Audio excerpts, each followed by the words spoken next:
It's another episode of my podcast, Nothing Beautiful Asks for Attention. I am not an imposter. This is your host, Shanita Johnson. And I don't know if you read the description or not, but it goes a little something like this. This is the rent of a woman, mom, beauty professional, minister, daughter, friend, sister, cousin, single caregiver, and the Black stereotype. I am a Black woman that has become everything to everyone and not enough for some. I get lost with the various interpretations of my life sometimes. The stronghold of yesterday or even 5 minutes ago is exhausting, and the havoc it reaps on my hair is ridiculous. During this podcast, an occasional guest or myself will vent about something, get over it, and share some beauty secrets on how to keep you and your hair healthy, bold, and beautiful. You know, as a daughter, nobody told me that when my parents got old that I was going to have to be the one to step in and do all of those things that I hated doing when I was a child, like keeping my room clean, wash the dishes, all of those things, clean the bathroom, all of the things. You think about the verse in the Bible where it says, train your child up in the way that they should go, and when they get older, shall not depart. And so here I am at my age, and my father has passed on, may he rest in peace, but my mother is still here. Glory to God. I am so grateful. And I am in the position where I have to do the things, and not that I have to, but just to help out and make things just a little bit easier on her, because she has arthritis, and so she can't do the things that she used to do. Now, not to tell my age, but she come from the generation where they were scrubbing baseboards and, different things like that. And when I was a kid, if those dishes didn't feel squeaky clean, it wasn't just the ones you washed for that night. They was pulling things up out of the cabinet. Okay, so since you didn't want to do it right this time, I bet you won't do it again. So, now here I am at my grown age, and I'm having to remember all of those little details that made my family, my mom, my dad, and the things that they instilled in me. And don't get me wrong, I am extremely grateful because, they set a great foundation for me. It's just that nobody told me, when you start making, your life plans. I don't know that I necessarily factored this in. I expected both of them to be strong and healthy for their entire life. I never, ever considered, what if one day I have to wash the dishes for them, like in my adult life, or tidy things up in my adult life, or be the one that take them to and from their appointments. Or I know my mom's, one of her worst things was somebody having to clean her up. And so, get to those points, and not that she's there, but that was just something, when we would have conversations about her getting older, that was one of the things, I pray that God keep me in my right mind and let me be able to take care of myself. And she's in her right mind, and she's able to take care of herself, but she just sometimes need a little bit of help around the house when old Arthur kicks in, as she say, her friend that she can't shake kicks in, and sometimes she need a little help, and I have to be there. I hate to say it feels like an inconvenience to my life, because I didn't plan for it. When my dad went down, I put my life on hold. I didn't factor in having to stay in that place. I'm like, okay, this is just for a season, and whenever God decides to take him home, then I'll be able to resume back to the regular scheduled program. It hasn't been that easy to get back to the regular scheduled program, because just as he got older, so is my mom and my grandmother. The biggest thing, I think, is not seeing them as the strong women that they have always been. And so I look up and I'm like, man, when did this happen? When did they get old? When did this happen? At what point did this happen? Because, life happens, and I have a child, and so I got wrapped up in my own life, in my own world. And I don't know what movie. Oh, I think it was Just Right. And Queen Latifah was talking to the light-skinned woman, and she was like, I've been watching you do you your whole life. And sometimes that statement, kind of stick with me, and especially when I feel like something has interrupted what my plan was, and I want to do what I want to do and not necessarily what is being requested or required for me to do. I have to remind myself, these people have been watching you do you your entire life. And so it's only right that you be intentional about making sure that they are okay, intentional about making sure the things that they value, that they can still have those things at this juncture of their life. And so praying for them, God, let their latter be greater than their former, and bless them, keep them in their right mind, cover them. You never really, it kind of throws you off and it makes you want to say, this is just not fair. It's just not fair. It's not fair. I watched my mom take care of so many people. I watched her feed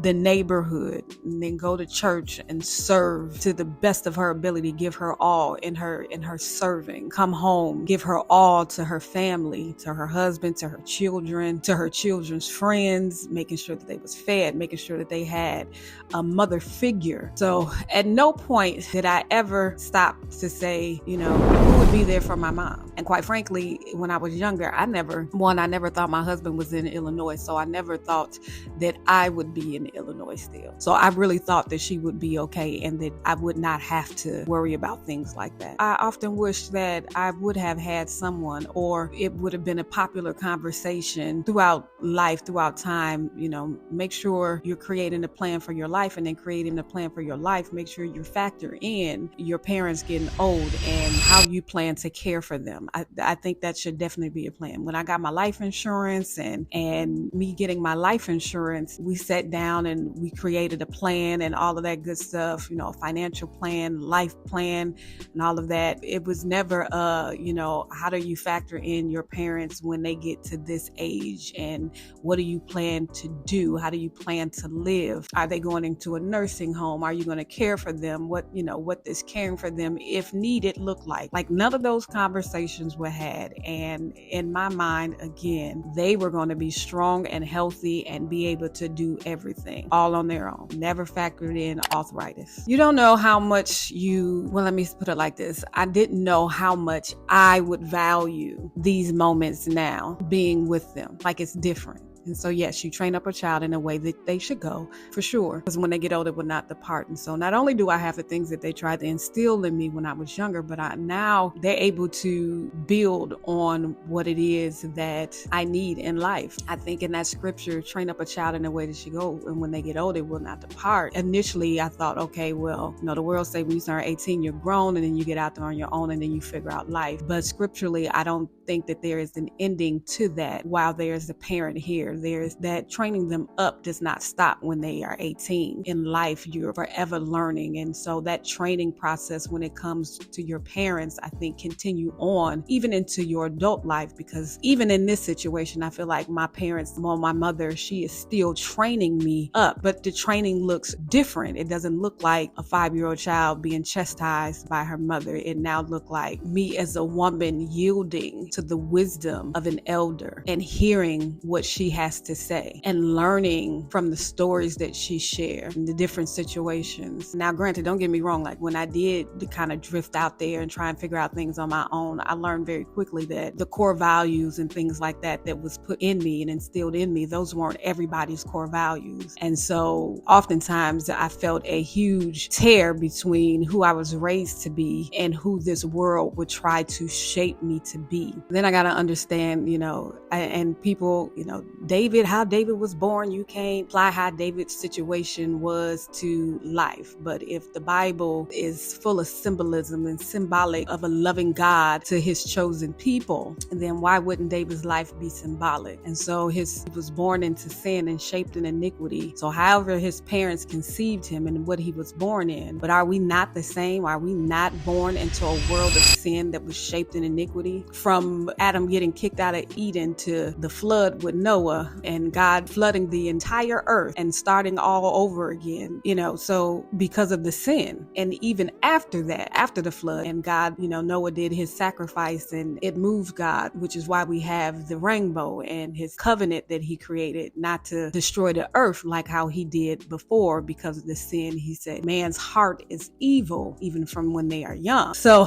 the tear in my life, once I left my mom and my dad's house, how I was raised and what was instilled instilled in me. And the tear between the world and what was right was crucial. But I had to learn. And as I learned, a lot of how I was trained in those morals and different things like that began to come to mind, come to surface. And I had to make it applicable to whatever the social norm was in whatever environment that I was in. And so now here I am as an adult, not just a young adult, but as a mature adult now. And now this is the second phase of the training that I have to go through. And so now conversations are a little bit different, and how I listen to her is a little bit different, and how I handle her is a whole lot of different, because there is things that she has to give to me so that in the next seasons of my life, I'll be prepared. And when those rifts come, when the enemy or the world try to create that tear, because this is a sinful world shaped in iniquity, then those things can come back to me, come back to my remembrance, because she has trained me up, because she has done her biblical duty to train me up in the way that I should go. And I would be able to hear God's voice in the midst of it all, because she did what she was supposed to do, and I yielded. Because the Bible, as the parents are supposed to train the child up, we as children, we are supposed to honor our mother and our father.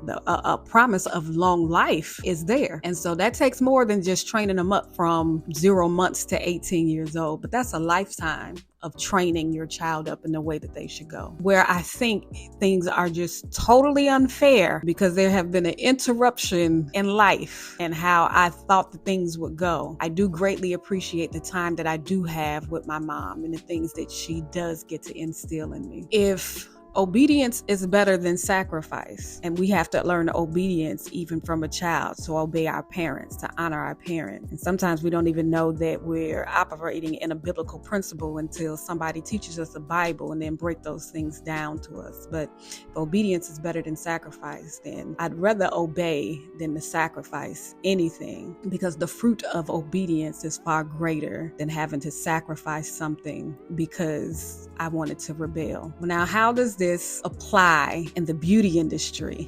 Well, let me tell you, in our disobedience, it's amazing how if you're dishonoring those around you 9 times out of 10, you probably are dishonoring yourself at some point. If you don't have the mind to care for those that you really care for, then you probably don't have the mind to really care for yourself. How often are you taking 5 minutes to just selfishly give to a loved one, parent, a wife, a husband, a child, whatever that may be like? How often are you selfishly giving of yourself to someone else as in the act of love and kindness? Because of how this world is, and everything is microwave and everything is go get it, is very cutthroat, very Shark Tankish. You know, how we treat others sometimes can be a reflection of how we even treat ourselves. So when I sit, because I am a hairstylist, and when my clients sit in the chair and their hair is falling out, I ask them, well, what is your regimen? What is your beauty regimen? And everything is so quick and go. You know,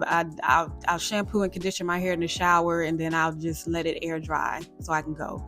There's really no time spent on making sure their hair is properly cared for. And the thing about it is, if you're taking care of your body, then you're taking care of your hair, because everything you need to take care of your hair is what you need to take care of your body. Like the hair is a system, just like the body is a system. And so it's amazing how just little principles and little habits like that can make a huge difference. If you can take a moment to take 5 minutes to, not out of obligation, but out of the kindness, to sacrifice some time to be present with a person and genuinely want to know how they're doing. You can take that same effort or that same principle and apply it to yourself. And I guarantee if you take that same principle and apply it to yourself, you know, not out of obligation, but out of genuine concern, seeing how you want to check in with yourself. How are you doing? And you can so easily do that by taking the time to shampoo your hair and make sure your scalp is really clean and that your hair strands are really clean, stripped of all the impurities, and then conditioning it, making sure you're sectioning your hair and saturating the hair strand with the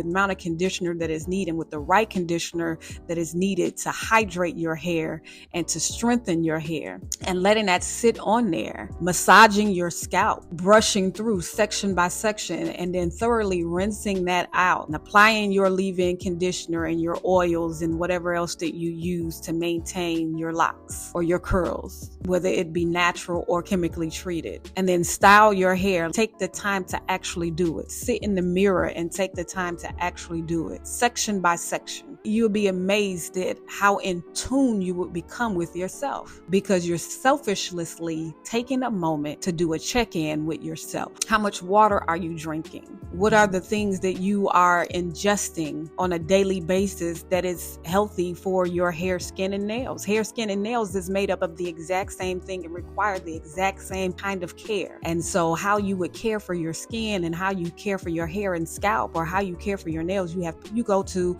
the salon and let somebody else spend a good 45 minutes on making your hands look good, but you don't do the same for making sure your hair looks good, when your hair can tell you so much about what's going on in your body. So you can't tell that your fingernails are brittle or changing colors because you're constantly getting acrylic put on it. And so the more they take those on and off, the nails are already fragile and then it may have some damage to it. But your hair will let you know everything. You're probably oiling up your skin, your arms, your legs, and things like that. So you can't really tell that it's dehydrated, but your hair will tell you so much. So the beauty secret is take some time intentionally and selflessly to do a check-in on yourself by taking 30 minutes out of your week to just sit in front of a mirror and go section by section with your hair. That will conclude this episode. Until next time, may God watch between me and thee, keep you and cover you and bless you.